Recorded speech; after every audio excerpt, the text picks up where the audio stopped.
welcome everyone. I'm delighted to be joined by two illustrious leaders in the mining industry. One on his way to connect from South Africa, which is Mark Cutifani, who was just stood down as the Chief Executive of Anglo American, and Kirsty, who is a General Manager for Evolution Mining for their Red Lake mine in Canada. So two very different perspectives, one obviously from an industry perspective from Mark, and Kirsty brings a really good operational at a mine level view, and two different generations without question. So what I'll do, and give Mark a chance to join, is kind of set context for this as well, for the discussion. And obviously, there's three key things in the description of this panel. One is, mining's role in the energy transition. We'll talk a little bit about that. There's a term change agent. What does that actually mean? And common good, which is two key words.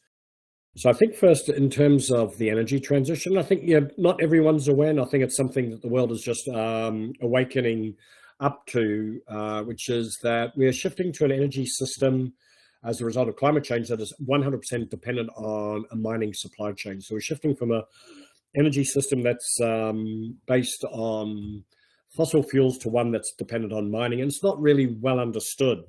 And I think what it's starting to do, though, is creating a level of visibility and scrutiny that mining has never really seen before, and I'm not sure it's necessarily prepared for.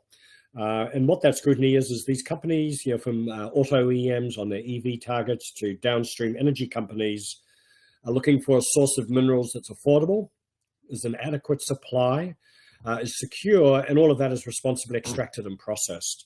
And the demand curve on particularly copper, nickel, lithium is extravagant. We're expecting copper to go from 20 million tons to 40 million tons by 2035. Lithium production to go up fivefold. And under the way mining is done currently, that creates enormous pressures on the industry and enormous challenges downstream as well. But also, I like to think as opportunities as well. And I think downstream has an expectation, when we talk about responsibly sourced, that has, their perspective on both environmental impacts and social contribution is quite significant. So I think, this new world, I think, for mining is presenting both challenges but also opportunities. So I think the key thing for me is a change agent. That change agent actually exists at two levels. One, I think, is a kind of a mining industry level, but at a societal level, and that's kind of what Mark will speak to. And the other one is really at a mine community level. And then that ladders up to the region and up to the country where that mine is located. And Kirsty can certainly speak to that kind of local level and regional level. And Mark obviously has perspectives on that as well. The next one is common good. So those words need unpacking. I think we'll talk about that as well. Common to who? So is this common to Western value sets? Is this common to other region value sets? Is this common to Indigenous value sets? Often, which have some overlap, but are often at odds with each other. So we'll certainly be speaking about how we reconcile these different views of common. And also, what does good mean? Again, is this the Western lens of good? Is it the country in Africa or Latin America that's good? Or is it the Indigenous definition of good? And how we reach actually a common understanding across all these different stakeholder groups and owner groups of what good is. So that's what the context for today is. I think it'll be a very robust discussion. Luckily, Kirsty the way we're going to do this is have each, Kirsty and Mark, when he gets there, spend 3-4 minutes with opening remarks. We'll then have a bit of a fireside chat and then open it up to Q&A. So Kirsty, will you kick us off, and I'll just start communicating with Mark. Thanks, Peter. Really excited for the conversation today. As Peter kind of alluded to, there's a lot of really exciting challenges ahead of us as an industry and as operations. And, if we think about the types of skill sets and some of the things that we can be doing in terms of really shifting the dial, it's going to create some really unique opportunities as we move forward over the next few years in the mining industry. I was reflecting a little bit on, our role as an operation within our local community. And, there's actually a lot of things that are changing in this space. How we think and how we interact with our First Nations to create long-term value. And this is something that's really different from just giving money for the right to sort of be here and operate. But how do we actually shift the dial? How do we come to a common understanding or come from a common ground in the approach that we take around our mining and our stewardship of the land? But how do we create long-term value for the community long after we're here? And we do see some areas of the world that are doing this quite well, you know, particularly through parts of Africa, but even in the town I'm in Red Lake, the mine is actually a key contributor to supplying roads, power, water for the communities, broader than just the people that work on the mine. And so what that does is that actually enables business and growth opportunities within those townships that can flourish, that would struggle if it wasn't for the mine. And that's really key, because that is part of what creates that long-term sustainability. As we think forward, as we think into the energy transition, mining has a key part to play in it, but we also need to be shifting the dial in the way we're mining. So looking at things like, how do we decrease our carbon footprint? How do we start using more of the battery electric fleet transition? And I'm very proud to say we've got one of the first Epiroc battery electric scoops in operation, or it is the first of its kind.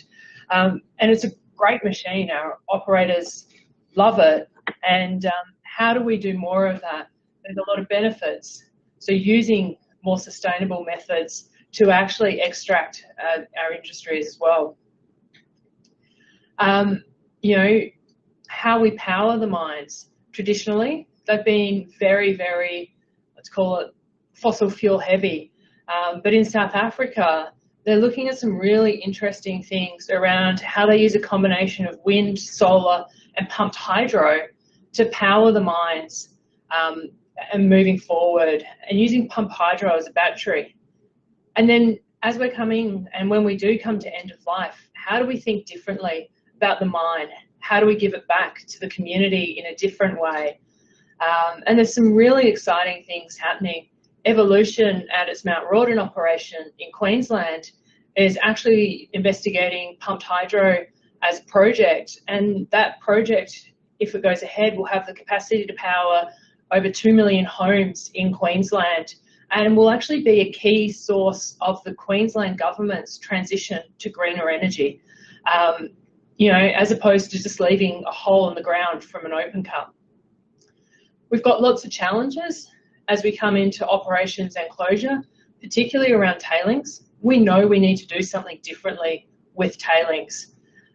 So thinking about what are those technology changes that we can use, we can pull on to maybe extract more ore, because tailings do have a level of residual ore in there, but also how do we actually leave the environment in a different state and a better state than we have seen in the past.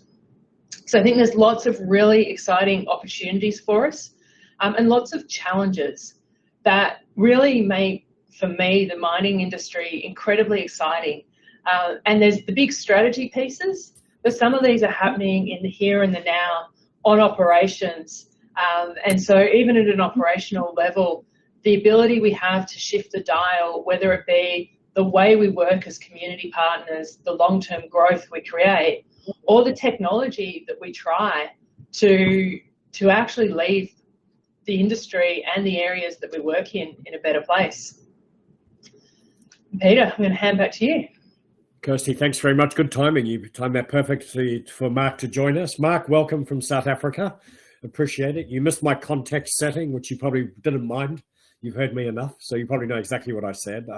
Kirsty, thank you for those remarks. I will ask you a question later, but I'll load it up for you now because I think it's important for young people. We know the criticality of mining to this vital energy transition. I'm interested, as a young woman, why you joined mining, what your personal motivation was. I'll just load that question up because I think that's good for the young people out there to hear.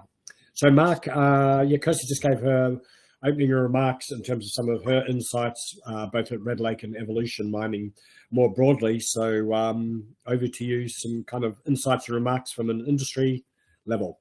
Firstly, in following Kirsty, I guess I have to make the point that I am somewhat conscious of my 64 years of age. And the one thing that I reflect on now that I've just retired literally from a CEO role is how critical what the mining industry does and how terrible a job we've done in communicating to people what we actually do. And people have heard me summarize the key points as being as simple as when you look at our contribution to economic activity across the planet on a direct basis, it's about 10%. When you look at all the service and support industries that we work with, it's about 20%. And when you then pull apart agriculture and the fact that we support a doubling of agricultural productivity, when you look at all of the materials we produce that go into construction, if you look around the building you're in now, it's all mining stuff, or most of it is, or either that or it's grown. If you look at energy, if you look at literally all the industrial manufacturing processes, transportation, all facilitated by mining, yet people wouldn't know it. And yet we take up less than 0.5% of the Earth's surface. So we've done a terrible job in communicating. What we do really does matter. And I don't think that we've helped people even in the industry understand that point. And thirdly, how we do what we do can be done much better. We can make a much more positive contribution in so many different ways. And I think that last point is really important because I think there's been, not deliberate, but there's been an arrogance in our industry, given that we work in it, we understand how important it is, and we think everybody else should understand that. And it's time we got off our bums and started talking about the role we play and how we can do a much better job. And I think it's leaders like Kirsty that are really, I think, shining a light on the conversations we need to have. And what I'm trying to understand, Peter's trying to understand, is how we can support those conversations and make sure that we're involved in a conversation or in conversations that matter to people. So maybe that's, I'll stop there, Peter. Yeah, thanks, Mark. Yeah, appreciate that. And good complimentary comments to Kirsty as well. I'll kind of pick on both of you, actually. A comment around, Kirsty talked about stewardship for the community after the life of mine. Mark talked about this kind of inability of the industry to effectively communicate with different stakeholders and owners. And we certainly see with our work at DPI with First Nation Major Project Coalition in Canada, etc., there's this kind of just this real disconnect between how we think and how Indigenous people think around the world, and they're reframing what they want from mining projects. So I'm interested first from Kirsty, what is it you're doing differently, if you like, or that makes you feel that you're engaging well with the communities and that they feel there's this stewardship after the life of mine? Can you just comment what you're doing on the ground? Because I think that's interesting. And then Mark, maybe you can comment as well. But Kirsty, why don't you go first? Because interested. Thanks, Peter. It's a really good question.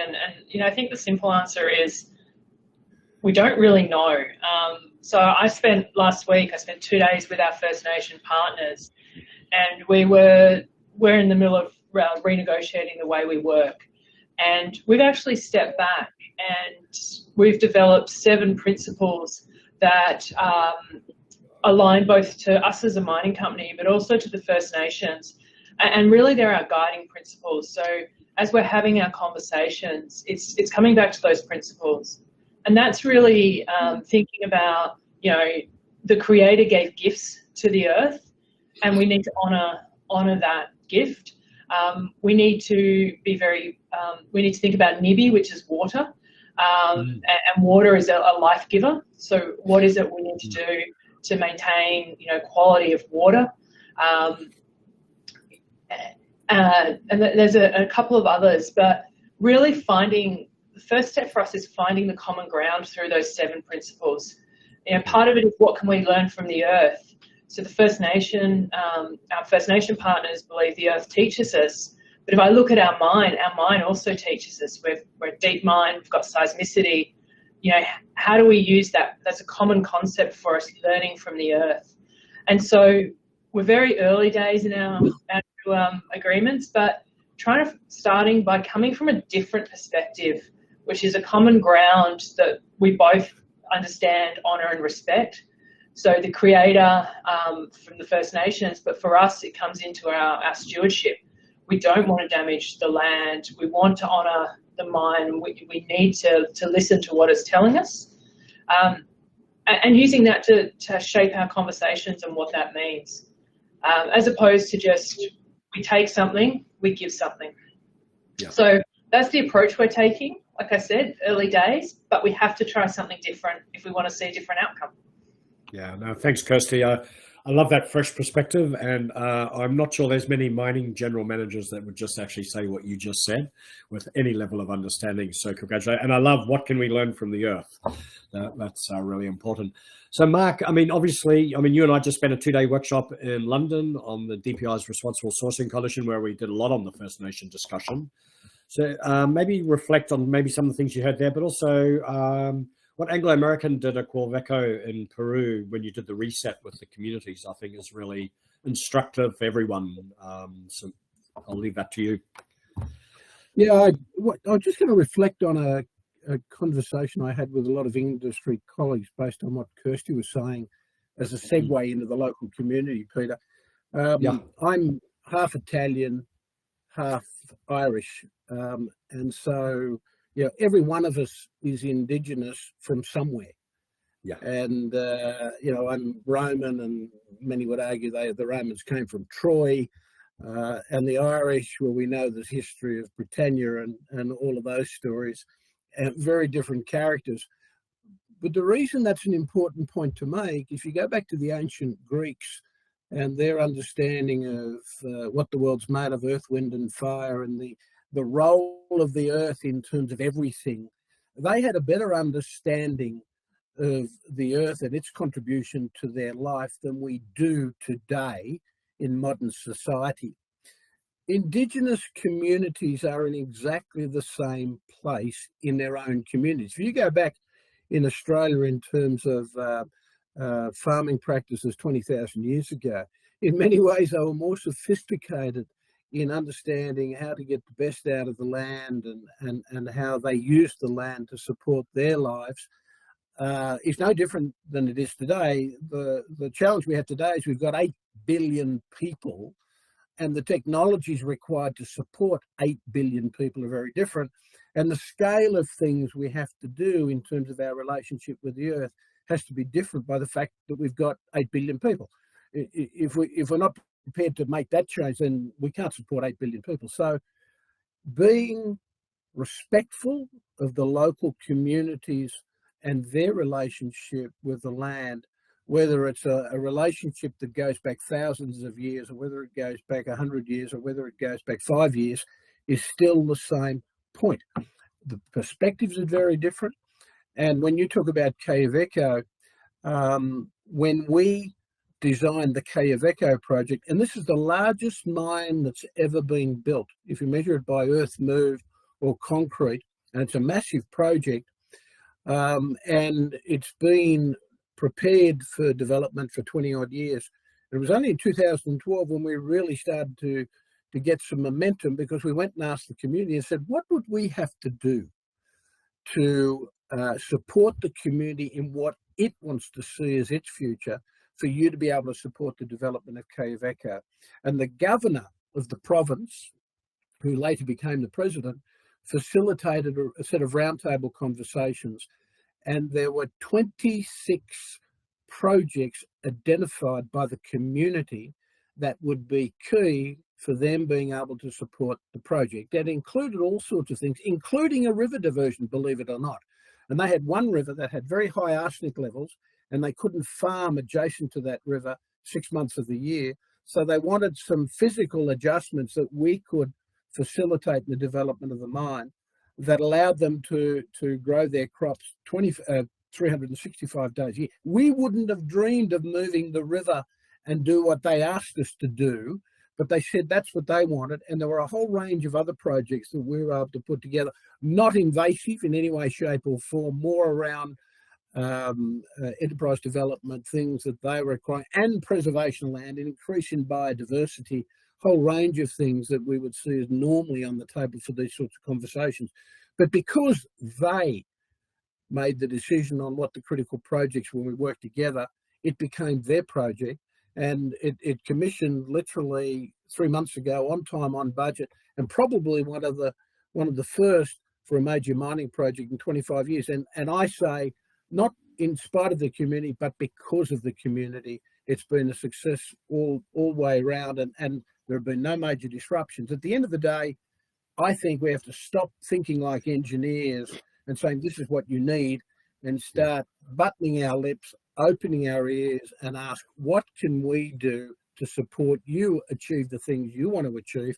And I think that opens a space for a very different dialogue. And I saw that in Canada earlier this year, Peter, at the major projects. Yes.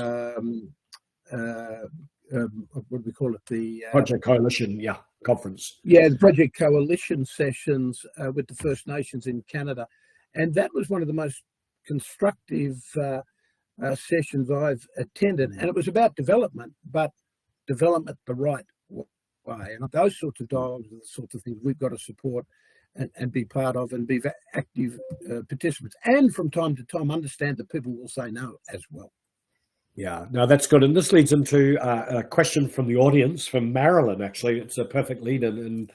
And she's a PhD student, or has a PhD, so apologies one way or the other. But she is personally struggling with the why for commodities.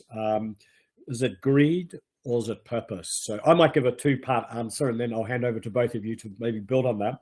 So Marilyn, and to the others, is commodities aren't being developed because of greed. And there's two sides to that coin. One is that electric cars, for example, use 3 to 4 times the amount of copper. They need lithium. So there's a whole bunch of metals, and solar and wind as well need copper and nickel and zinc and rare earths. So we're actually transitioning to an energy system that is 100% dependent on metals in there. And we could talk about substitution, etc., a little bit about that. But the second part is many countries that are still poor need to develop their resources that God endowed on them to develop wealth in their country. And I remember, and Mark and I were at the session together for DPI, and there was a young woman from the DRC who's now working in London, and she said it's kind of curious to her that companies like Apple want to shut mining down in DRC when the people of DRC see it as a blessing, because it contributes to the prosperity of their people to bring them out of poverty. So again, it's this reconciliation of Western views and values to those that exist in the country that are in poverty in many cases. So it's less about greed, and actually there is purpose to this, both at a country level and global level. So maybe Mark, I know you spoke just before, but maybe do you want to add to that, and then Kirsty? Yeah, I'm frowning a bit. Why? What? Sorry, I just make sure. I know she's struggling with why minerals. Why do we need mining? She just sees it more as greed versus purpose. That's how the question was framed, Mark. We're just mining minerals because the companies are greedy. Yeah, no, but minerals support life on the planet. Yes, and that's what you're struggling with. Because remember, I know it's mining easy to say that. Yeah. I know it's easy to say that and sounds a bit good, but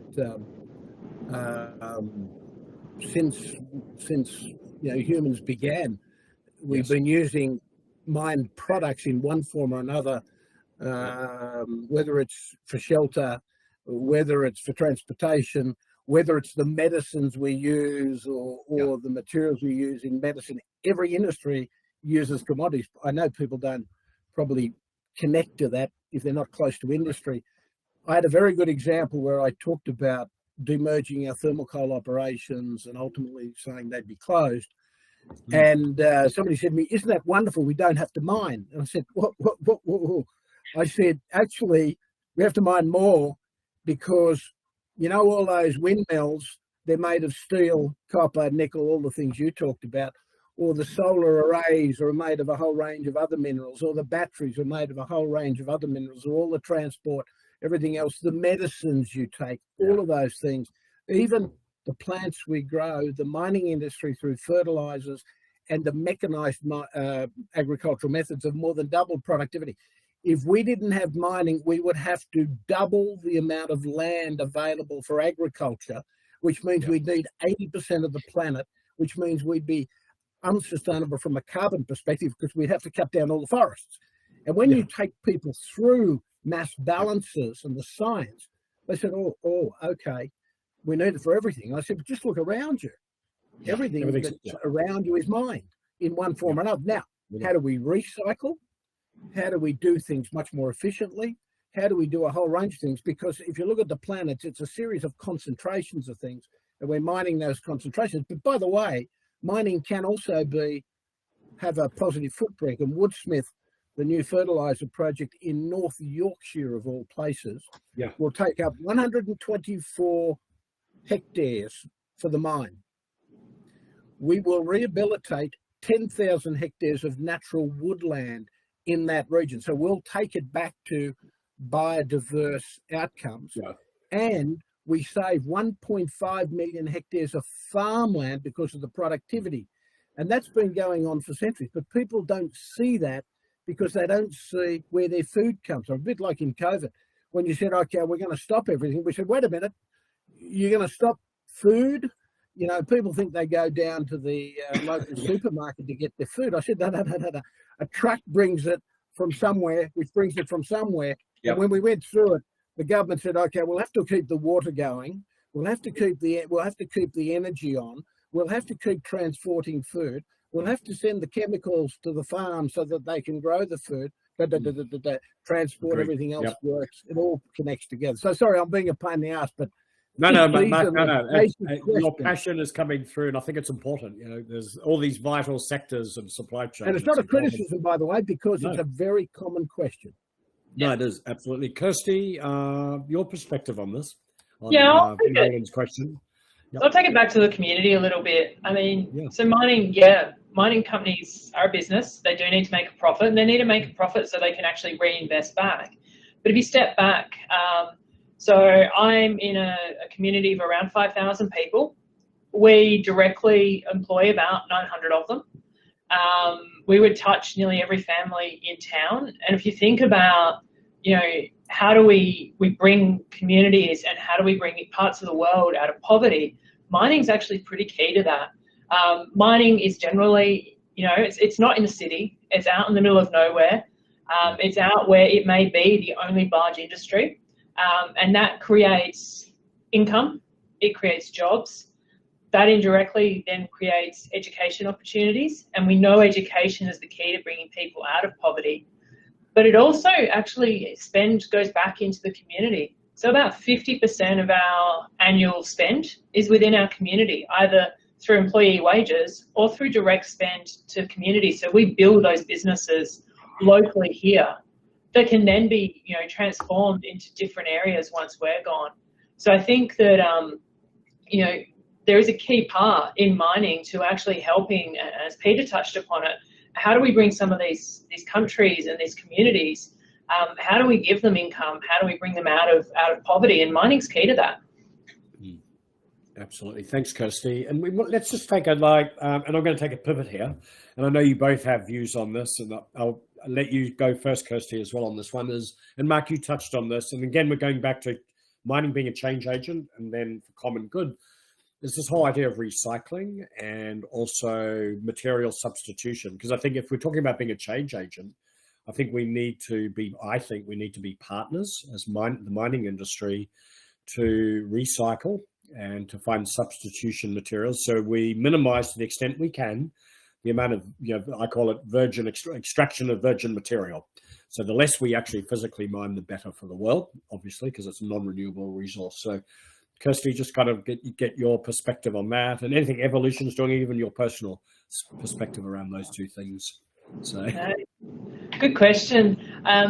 You know, I think we're always looking for opportunities. You know, whether it be less use of fresh water. You know, so how do we reuse the fresh water on the mine site? To what do we do with our old equipment? You know, it's really easy just to kind of park it up and put it in a scrapyard.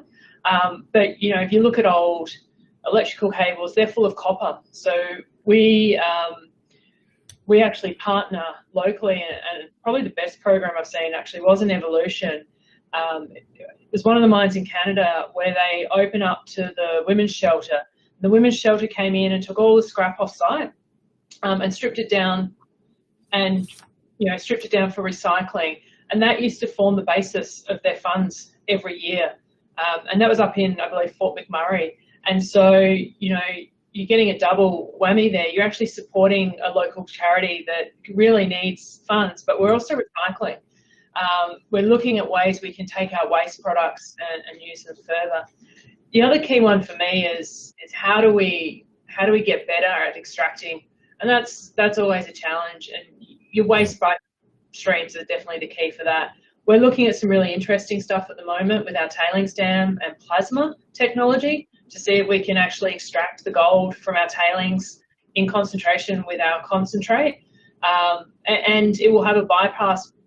It will have two products that come out. Instead of tailings, we'll have gold and we'll have a rock wall, which is something we manufacture anyhow.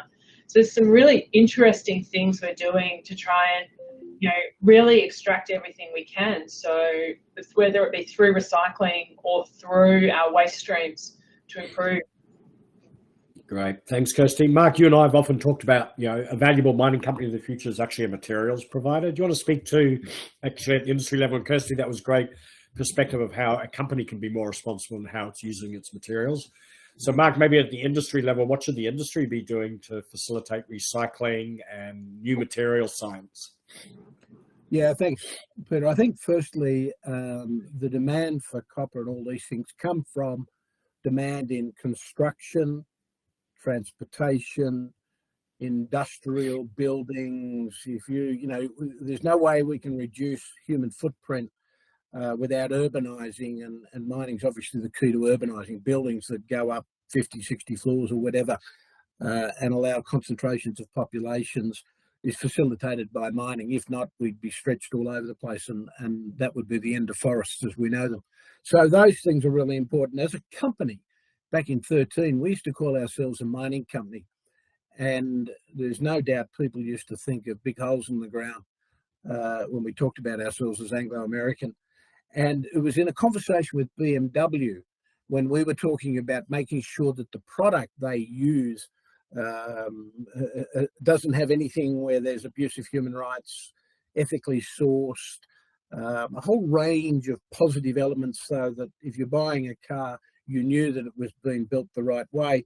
And they said, we use 18 metals and minerals in our vehicles to manufacture a car. And these are the primary elements. There's more than that, but these were the primary elements. And I went back to the team and I said, you know what, we for 200 years, we've called ourselves the mining industry because we dig holes, and that's what we do, but that's not what we provide. And in many ways, we're confusing most people that we service and support. So we started talking about being a metals and materials company, making sure that we connected with our customers like BMW or all the other players that we support. And then about 3 years later, we were talking and debating circular economy, the importance of recycling and making sure that we were bringing metal back through our systems and using our technologies to reuse metals. And then that's when we started to talk about being a material solutions company. So in the future, we will, we think at some stage, be a bigger recycler than we are a primary miner. I don't know how long that'll take, but it's a mindset change that at the end of the day, for those that know the history of the stagecoach, and there was a company called Cobb & Co. that thought it was the best stagecoach company in the world until it went broke when the car came along.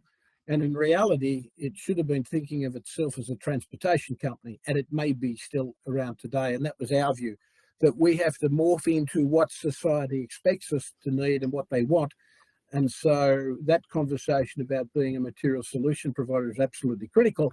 And when you take that mantra on, when you really internalize that thinking, you go exactly where Kirsty's saying, is we think about everything we do and how we can be a positive player in the landscape, reusing everything and making sure that whatever we do is for good and that it leaves a positive legacy. And that's a really important change, I think, that's occurring in the mining industry today. Yeah, no, thanks, Mark. And there's actually a question that that's just come through that I want to point to you is somebody's asking, we've spent time talking about local communities and First Nations, maybe ladder it up one more level. And I think, again, Anglo-American's one of the leaders, and we've been talking about this at DPI for a long time, is how can a mining company act as a catalyst for regional and country level development to sectors beyond mining? And I think what Anglo-American has done, and Limpopo in partnership with the government and other miners, to catalyze the development of other sectors is really, really insightful for everyone. Do you want to give us a thumbnail on that one? So I'll give you a 1 minute history point. North America, Europe, the Asian continent, particularly through Russia, other parts of the world, the mining industry was the catalyst for populations developing and growing into hitherto less developed regions. Now, many Indigenous folk would be unhappy that occurred, but in the quest of supporting society with minerals that were needed for development, mines were a justification for money to be spent on building transportation loops. So today, when we look at Africa and we look at a mine, in building a mine, we need transportation routes, roads, rail in some cases. We need communication links. We need health facilities. We need schools. We need a whole range of infrastructure to support the mine. And today, when we're looking at building the mine as we did at Quellaveco, if you add about 15% to the cost, which is what it cost at Quellaveco, about an additional 15%, we're able to provide community infrastructure that builds off the infrastructure we've brought to that community to give it a long-term jump up in terms of commercial activities. And that's how many continents have been built with these hubs, infrastructure hubs that have been created by mines or tourist developments. And then they've all been linked over time with new developments as people live along highways. And that's how continents have been developed. So it's nothing new. But now we can be much more deliberate in the way we invest our dollars to connect to the social needs and make sure that a mine is much more part of building the needs of the community. And I think that's a big difference that's occurring now. It's becoming much more deliberate. And instead of closing a mine, in many cases, we're now seeing communities say, can you leave us the power station? Can you leave us the roads? At the Eden Project, which is down in Cornwall, and there's a book to be read, 101 Things You Can Do with a Hole in the Ground, they've made a whole industry out of the old open cut mines down in the Cornwall region. And that has become a model for how many mines have looked at their closure plannings and the long-term planning in those communities. But again, it has to be around what the community sees as being something that's beneficial for the long term. So Mark, and I'll do it on your behalf. So I think your key point here is about intent and being deliberate about something versus it just happening and hoping the government figures it out. But I think, and I know you sometimes don't like blowing Anglo-Americans' trumpet too hard, is I think what you guys did with the regional development, regional economic development process, and you started it off in Limpopo, where, and this is a good example of deliberate mindset, is you partnered with the provincial government in Limpopo, Exaro, and one other mining company that are big in that jurisdiction, and developed a regional economic development plan off the back of mining wealth, how you develop tourism, agriculture, and all that. So when when the mines are done, there's a vibrant economy left. Do you think that's a future model for the mining industry to kind of, and it gets to Kirsty's point too about, at a local level, there's stewardship beyond life of mine, but it's also laddering that up. So I think it's important that you guys triggered that collaboration. Do you want to just elaborate? And we're just running a couple of minutes. We call it the collaborative regional development or regional collaborative development, depending on who you talk to. But it's all about working with the government, working with other companies. So let's say 5 mining companies have requirements for water, roads, and energy.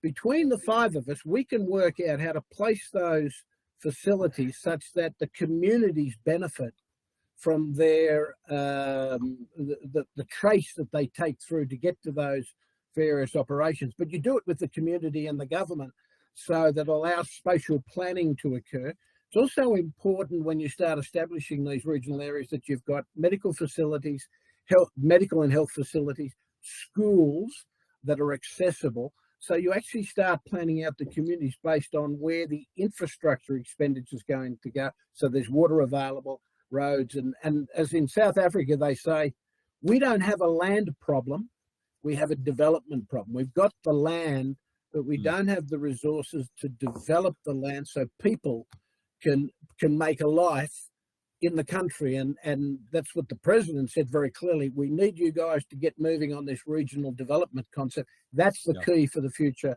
of South Africa. Cool. Thanks, Mark. There is another question for you, but I'll go to Kirsty and then back to you on this one. So, Kirsty, I asked you to think about a question right at the beginning. You're a young woman, half Kiwi, half Aussie, so that makes you so Mark and I usually have this Kiwi-Aussie tussle, so you're right in the middle here. But as a young woman, what made you join the mining industry? And in particular, I think this is important because the decline in people, especially in the West, entering mining engineering classes is rapidly on the decline, right? So why did you do it, and what advice would you give young people listening to us? Yeah, so I was tossing up microbiology or virology or geology, and got some vacation work in the Tanami Desert, and that was kind of my real true decision point. And what really swayed me to mining was the challenges were really different. So, there's the challenge of doing mining, but then there's this whole piece around where you work, how you can help communities, and how you can actually pay it forward. So it's an industry that, even when I started nearly 20 years ago, it wasn't just about I can get good money in the mining industry, but actually I can do something and be part of something that's really good for the future of this world. There's a lot of challenges. Some of them, living locations aren't the best in the world. But, that's part of the fun, to be honest. And it really is that opportunity for me to do something different. My advice to people is always, if someone's suggesting something to you, give it a go, because the worst thing is you don't like it. But some of my best friends and some of the best times I've had have been living in tiny little towns in the middle of nowhere, because you learn so much more about yourself than you do when you live in a city. Yeah. Good, Kirsty. Thank you. Very insightful. Thank you for that. Transparency and honesty. I think that's really good. So, which could be one of the things you learned in small towns, right? How to be just a bit more authentic and open, right? Yeah. Which is great. So, Mark, question about South Africa. This gets back to, I think you gave a good summary of mining companies engaging. I think one of the things you're all talking about is this increasing ability of mining companies to change their mindset and become more collaborative. Somebody's asked specifically about Anglo's approach in South Africa with large-scale renewables and load shifting, which is kind of seeing increasingly mining companies becoming more energy companies as well, right? To not only provide electricity to their own operations, but in a more kind of regional sense. And I think in South Africa, you've actually been collaborating even beyond that around their whole energy strategy. Yeah. So do you want to kind of unpack that a little? Yeah, so Anglo-American is probably number 3 or number 5, depending on which day and what commodity price is up at the time in terms of companies as well. But we've got the largest emerging market footprint. That is, we're in Africa, different parts of South America, Asia, and also parts of Australia. So in terms of having mains connected power, not a lot around. And so when we had, and not a lot of other mining companies, so we're in. And so we've done a lot of work on the future energy profile for the company. And today we're already 55% renewable input across the globe. Now in South Africa, that's our next big step, another 35% in South Africa. We've looked at the country and said, okay, for us to make a material difference to what we do, we need wind turbines in the west, wind turbines in the east, and these are on the coast, solar to the north, and we'll use water as a battery where we'll pump it up at night and let it drain back down, during the day when we've got solar, and use it as a battery. And that system we can build something like a 5 gigawatt system, which is about 8% of South Africa's energy demand. And what we've also done is develop the first 300-ton hydrogen battery hybrid truck that's running around now, fully loaded, at Mahalaquena. And we developed that in the same time, or a bit shorter than the time the Tesla guys developed the first prototype after coming out of GM. And that would then eliminate our use of diesel. So that whole strategy is about putting us into a totally different network, which others can benefit from. But it ultimately, with hydrogen and battery technologies, can give us the cheapest energy configuration across the globe in a country that would not normally be known as a competitive advantage on the energy front. So it's about what we can do in South Africa, but it's also about being the most competitive mining company in the world as well. Great.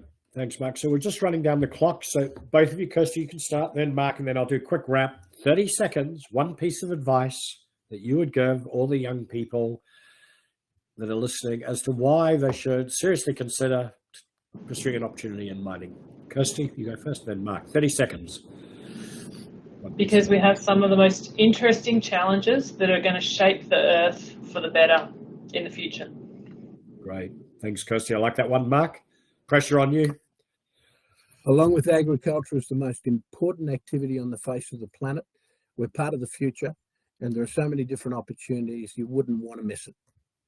Kirsty, Mark, thank you. And I'll add my 30-second piece of advice. It's a unique opportunity to build on both of your comments, to be a real change agent for a sector that's vital to the future of this planet.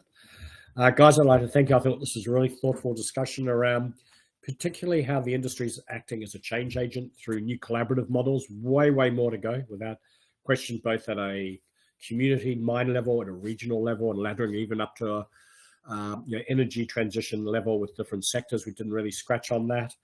But I think, fundamentally, the industry is not going to move forward unless we kind of tackle the community indigenous things that are really vital on the ground, because that's really, no pun intended, where the rubber really meets the road. We have to get that right for a whole bunch of reasons we've talked about. Kirsty, thank you very much. Mark, thank you for joining us.